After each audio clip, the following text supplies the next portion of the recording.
We now return to NC Spin. We hope you're enjoying this special program on 3 significant health issues in North Carolina, the third of which is Medicaid reimbursement. If a solution isn't found, thousands of patients could lose their housing the first of the year because of the reimbursement provided for personal care services like bathing, toilet assistance, dressing, and eating. As I understand it, we've got 2 separate systems to reimburse those with personal care, those who live in private homes as opposed to those who live in group homes, adult homes. Lanier, give us some sort of background on these programs. How did we get into it and where are we? Well, first of all, let me remind you that when North Carolina does anything with the Medicaid program, the federal government always has to approve it. We cannot implement anything in Medicaid unless the federal government says okay. Back, I think, the early 90s, looking for ways to provide greater assistance to folks who live alone in their homes or live in their homes and keep them independent, we added to the Medicaid services a program called Personal Care Services, which is to go out and help them with their bathing, with their toileting, their dressing, their eating, whatever, so that they can stay in their own homes and stay independent. And so we started that program, and over the years that has grown to be a pretty substantial program. Later in the 1990s, we had a lot of seniors and disabled living in adult care homes. And these are the rest homes. Once they were the county homes, now more often called assisted living. Long-term care. Long-term care, not skilled nursing, not a nursing home, but the next lower level of care. And so people live there, and for many years, the funding for that was primarily half county, half state. We call it special assistance. Well, in the late 90s, we decided, well, in those homes, they are providing those same kind of assistance with toileting and eating and dressing and those kind of things. And so Medicaid could pay a part of that, which took some of the pressure off the counties and states in the funding process. And so we submitted a request to the federal government to say, we want to do this program. They said, fine. And so at that point in time, we had 2 different programs providing the same kind of service, but because of where they were being provided, in-home versus in an assisted living facility, the reimbursement process was different. And we were paying based upon like quarter-hour increments in homes. We were paying more of a per diem kind of thing in assisted living kind of facilities.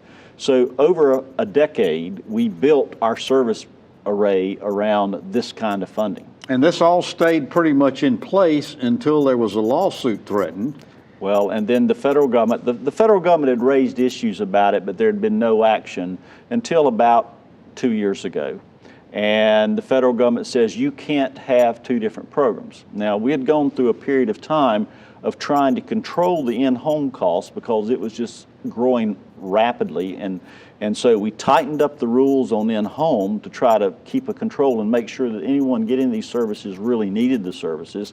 But we didn't change the rules. Well, there was a lot of abuse in there, if I remember correctly. I mean, you had people that if they go to the doctor and said, hey, I want to get somebody to come to my house and help me bathe, the doctor would sign off a prescription. And that was happening a lot. So we tightened the rules.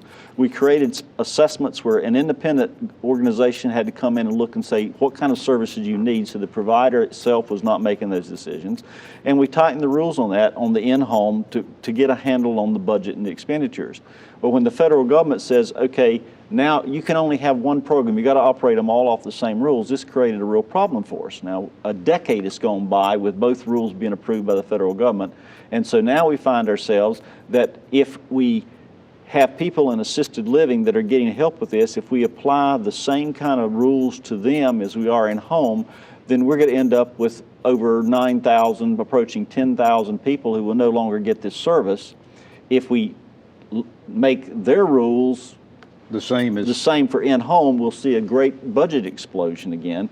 And so where we're stuck is, in order to try to control the budget, we're going to have to find a different way to fund to keep people in assisted living. Lanier, you told us that we got to do away with the 2 systems. We got to come up with a simple plan.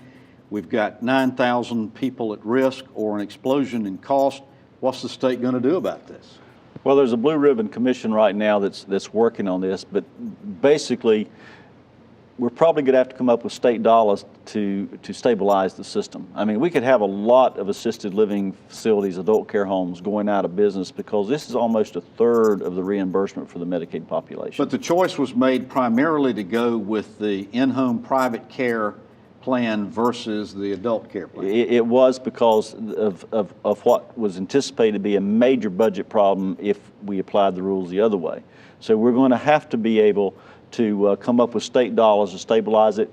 During this next legislative session, there's some money that's been given to the Blue Ribbon Commission to help build a bridge till they come up with a more permanent solution. There will be a lot of people filing appeals because whenever the Medicaid program says you don't get this service anymore, you can appeal, and you've got a period of 90 days or so for a ruling to be made. I have a feeling if 10,000 people file appeals, it's going to take longer than that.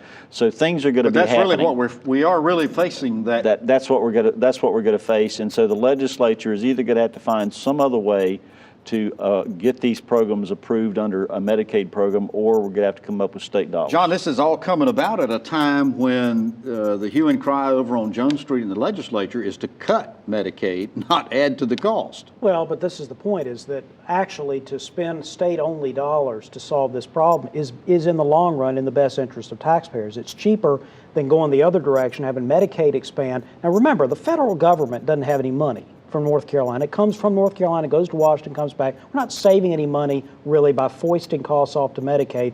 The solution that they came up with, though it requires an appropriation of state dollars, you don't get a federal match, is still more in the interest of taxpayers than the alternative. Is that the best solution, Chris? Well, I don't know, but I think it will be the solution given this legislature. And I think the other thing that the Secretary mentioned is the fact that the appeals process is going to delay, I think, most people getting actually kicked out of where they are now, which is a concern, understandably, of these thousands of people and their families and their providers. The legislature is going to have to come up with the money, and they can probably do it with the bridge money. They can probably wait until June when they pass the next budget. Well, this is an important issue, Lanier, and it's something that I guess we need to keep our eyes and ears open for.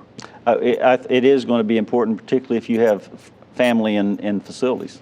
Thank you so much for being with us. You've heard our spin on the issues of the day. To stay informed all during the week, give your feedback and read our column.